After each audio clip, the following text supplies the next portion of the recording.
The stranger rode into Dusk Creek just as they were auctioning off a human being. He sat on his weathered horse, watching a young woman stand on a wooden crate while men shouted numbers like she was livestock. Her dress was torn, her face streaked with dirt, but her eyes burned with a defiance that made his chest tighten. Caleb had seen plenty of ugly things in his 32 years, but this hit different. The girl couldn't be more than 20, and the way she held her chin up despite everything told him she wasn't broken yet. The auctioneer, a fat man with tobacco-stained teeth, was getting impatient. "Come on. Gentleman, Sarah here owes $300 on her father's gambling debt. Fine specimen, good for cooking, cleaning, whatever else you might need." The crowd of rough men laughed at the implication, and Caleb felt his jaw clench. The highest bid sat at $250 from a bearded man who kept licking his lips. Caleb had seen that look before. It never ended well for women. The girl's eyes darted around, desperately searching for something, anything that might save her. That's when she looked directly at him. For a moment, time stopped. She didn't beg with her eyes like he expected. Instead, she looked at him like she was trying to memorize his face, as if she knew something terrible was about to happen and wanted to remember the last decent person she'd seen. Caleb touched the leather pouch hidden beneath his worn coat. Inside were enough gold coins to buy half the town, but nobody here knew that. To them, he was just another drifter with dust on his boots and holes in his shirt. He'd worked hard to look that way. The bearded man raised his hand again. $275, he called out, grinning. Caleb had promised himself he'd stay invisible in this town. He had business to handle, people to avoid, and drawing attention was the last thing he needed. But watching this girl get sold to that animal was something he couldn't stomach. He nudged his horse forward, the crowd parting slightly. His hand moved to his coat. $500, he said quietly. The entire crowd went silent. The auctioneer's mouth fell open. Even the girl stared at him in shock. Did you say 500? The auctioneer stammered. Caleb nodded, once his eyes never leaving the girl's face. He saw confusion there now, mixed with the faintest spark of hope.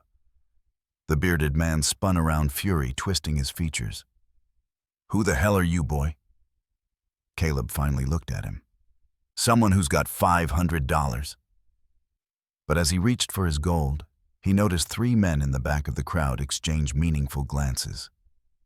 They'd recognize something about him. Maybe his horse, maybe his voice. His blood ran cold as he realized his biggest fear was about to come true. His past had just caught up with him in the worst possible moment. The gold coins hit the auctioneer's palm with a sound that silenced every whisper in the crowd. Caleb counted them out slowly, deliberately, while every eye in Dusk Creek watched. $500 was more money than most of these men would see in 2 years. "Sold," the auctioneer declared, but his voice cracked with nervousness. Caleb dismounted and walked toward the platform. The girl Sarah stepped down from the crate with shaking legs. When he got close enough, he could see the fear she'd been hiding behind that defiant mask. "What's your name?" she whispered. "Caleb," he said simply, then turned to address the crowd. "Show's over, folks." But the 3 men from the back were pushing forward now, and Caleb's stomach dropped as he recognized the leader, Jake Morrison, a bounty hunter with a memory like a steel trap and morals like a snake. "Well, I'll be damned." Jake drawled, his hand resting on his gun. "Caleb Rhodes thought you were dead." The crowd stirred at the name. Some of them knew it. The Rhodes family name carried weight in certain circles, though not the kind Caleb wanted attached to him right now. Sarah looked between them, sensing the danger crackling in the air. "What's happening?" Caleb kept his voice low. "Stay close to me, don't say anything." Jake stepped closer, his 2 partners flanking him. "Boys, we got ourselves a genuine mystery here. See, Caleb Rhodes is supposed to be broke. His daddy lost everything before he died, left young Caleb here with nothing but debt and shame. The bearded man who'd been bidding against Caleb perked up with interest. Then where'd he get 500 in gold? That's what I'm wondering. Jake said, never taking his eyes off Caleb. See, there's been talk about some missing railroad money, a lot of missing railroad money. And here's poor Caleb supposedly broke as a church mouse throwing around gold like it's pennies. Caleb felt Sarah tense beside him. She was smart enough to understand that whatever was happening, it was bigger than her debt and bigger than this auction. You boys seem to have me confused with someone else, Caleb said calmly. I'm just a drifter who happened to have some savings. Jake laughed, but there was no humor in it. Savings, boy. I know what you did to get that money, and I know there's a lot more where that came from.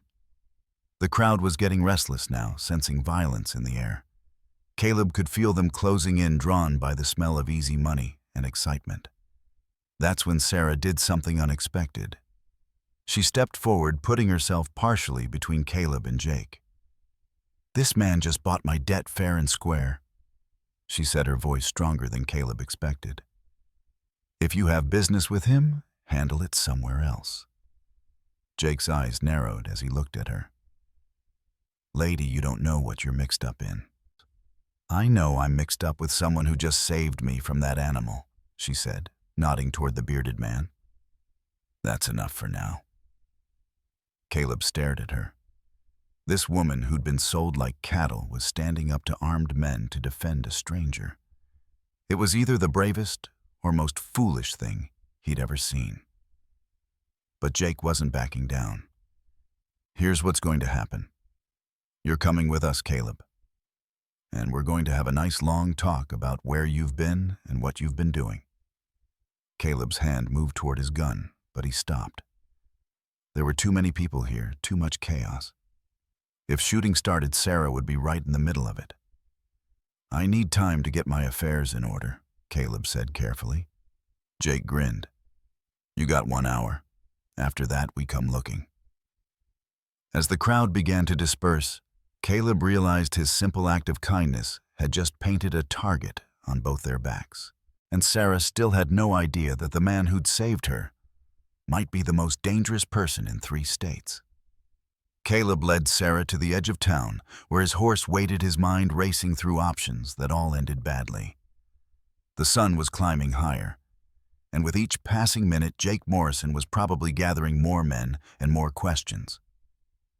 You need to leave, Caleb said, not looking at her. Take this. He pressed $50 into her hand. Get on the next stage out of here, and don't look back. Sarah stared at the money, then at him. You just spent $500 on me, and now you're giving me more to leave? That doesn't make sense. Nothing about this makes sense, Caleb muttered, checking his saddlebags. Inside, wrapped in oiled cloth, was enough stolen railroad money to hang him 10 times over. He'd been running with it for 3 months, trying to figure out how to return it without getting himself killed. What did you steal? Sarah asked quietly. Caleb froze. What makes you think I stole anything? Because innocent men don't look the way you looked when that bounty hunter said your name, and they don't carry gold coins when they're dressed like drifters. She stepped closer. And they don't save random women at auctions unless they understand what it feels like to be desperate. Caleb studied her face. There was intelligence there, sharper than he'd first realized. You're too smart for your own good, smart enough to know you're in real trouble. Smart enough to know that if you leave me here, Jake Morrison is going to use me to get to you.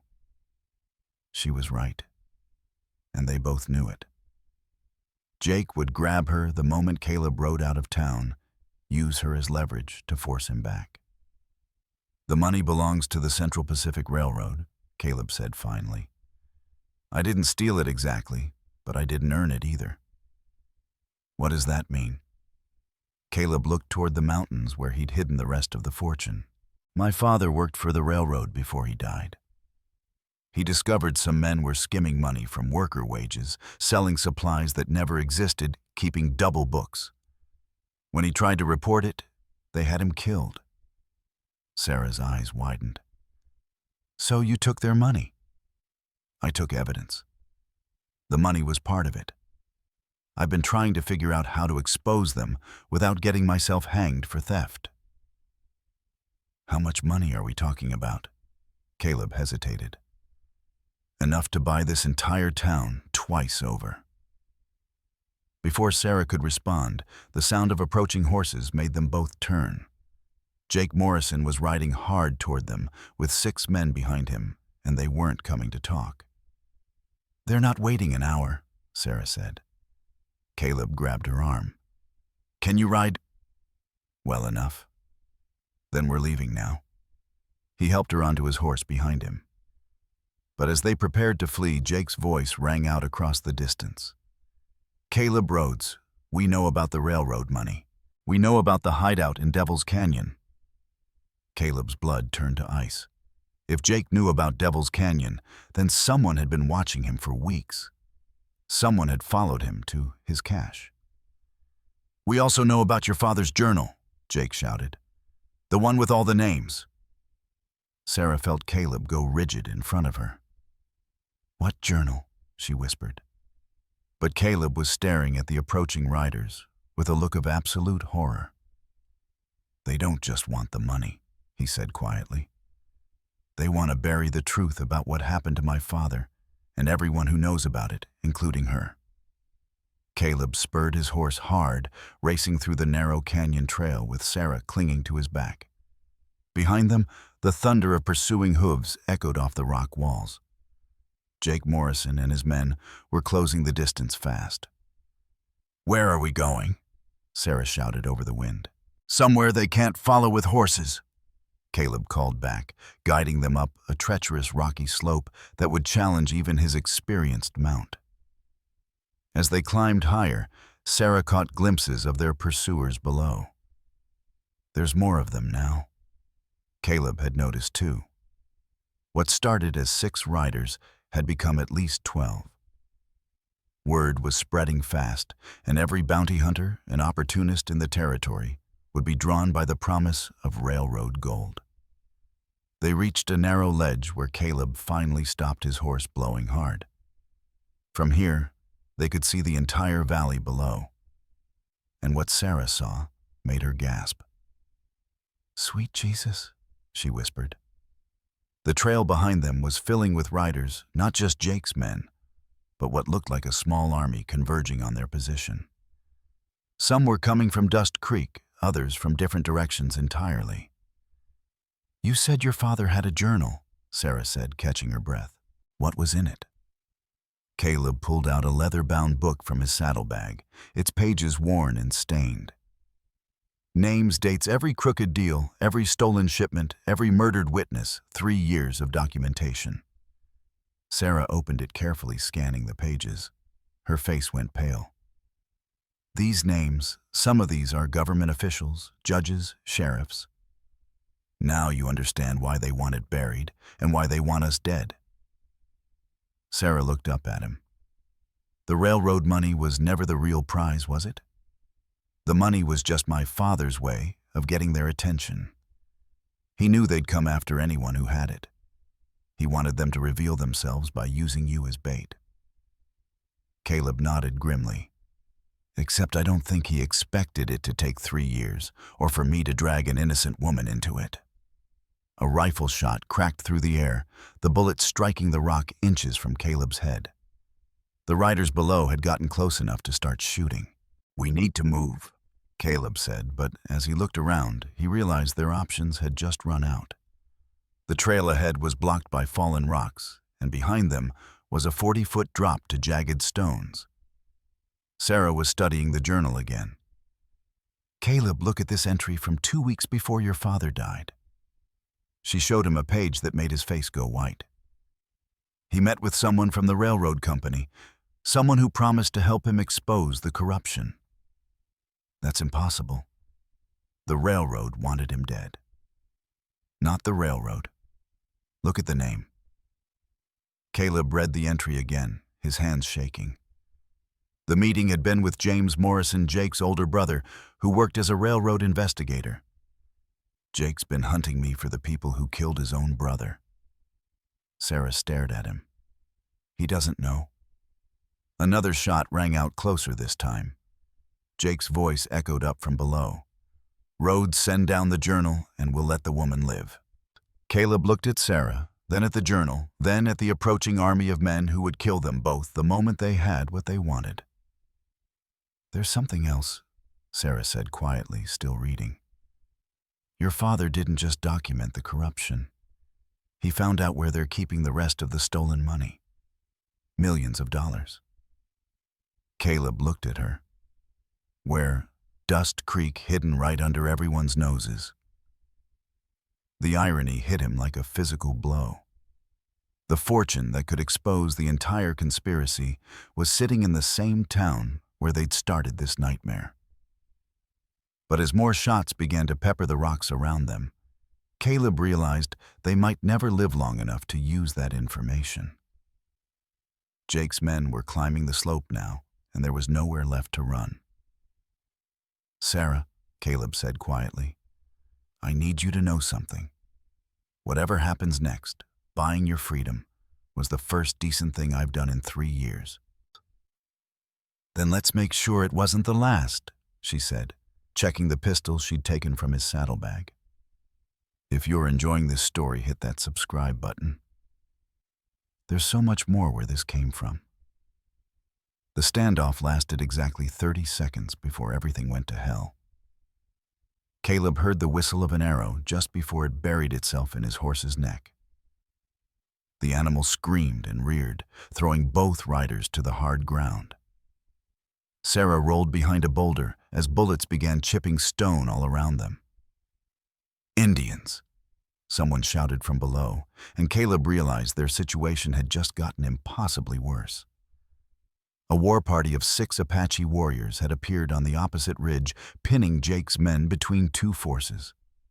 But these weren't random raiders. Caleb recognized their leader, a scarred warrior named Crow Feather, who had good reason to hate anyone connected to the railroad. The Apache had lost family to a railroad massacre 2 years ago, a massacre that Caleb's father had documented in his journal. They're not here for us, Caleb told Sarah as he pulled her behind better cover. They want Jake's men. How do you know? Because I gave Crow Feather's people information about the men who killed his family.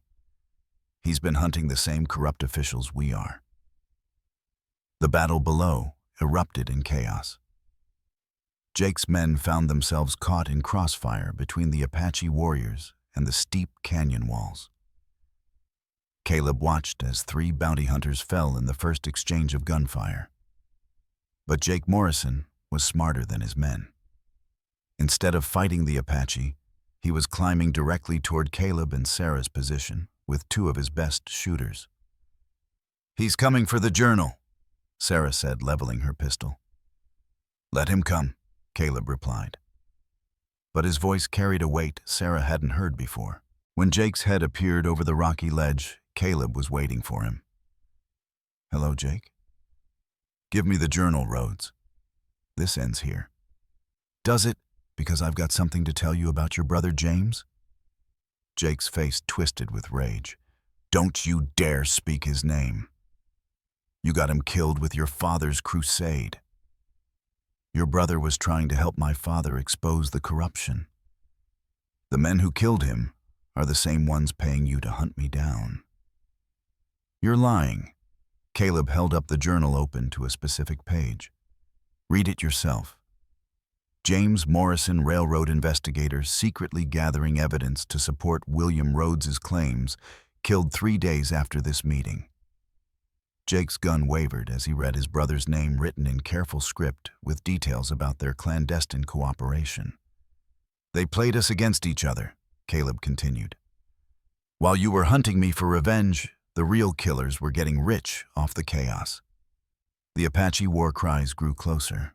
Jake's remaining men were breaking running for their horses.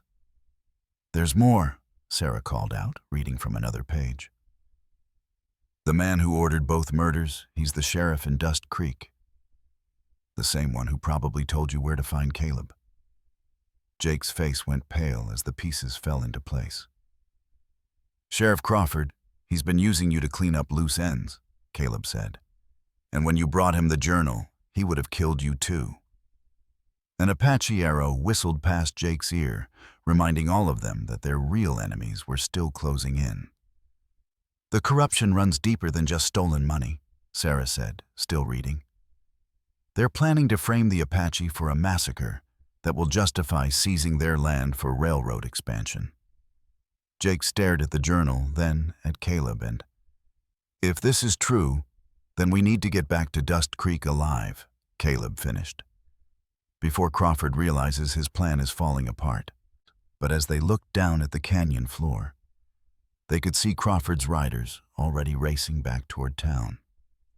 The unlikely alliance between Caleb's Sarah and Jake Morrison lasted exactly as long as it took them to realize Sheriff Crawford wasn't just fleeing. He was preparing for war. Smoke was rising from Dust Creek as they approached the town in the dying afternoon light. But it wasn't the smoke of cooking fires or forge work. Buildings were burning, and the streets were filled with armed men who definitely weren't locals.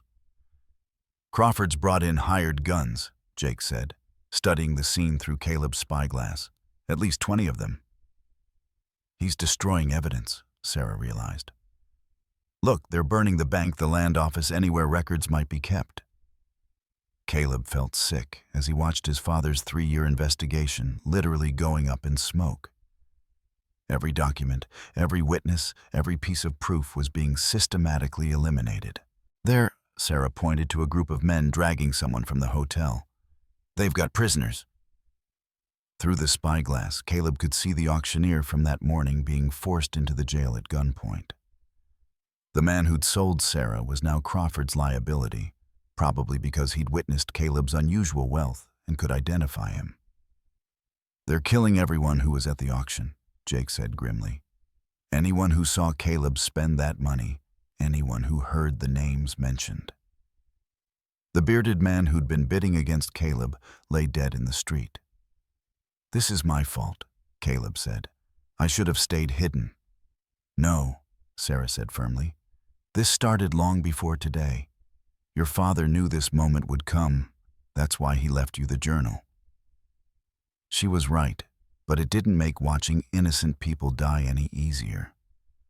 Crow Feather appeared beside them like a ghost, his war paint fresh with blood. "The corrupt ones burn the truth," he said in careful English, "but fire cannot burn what lives in memory."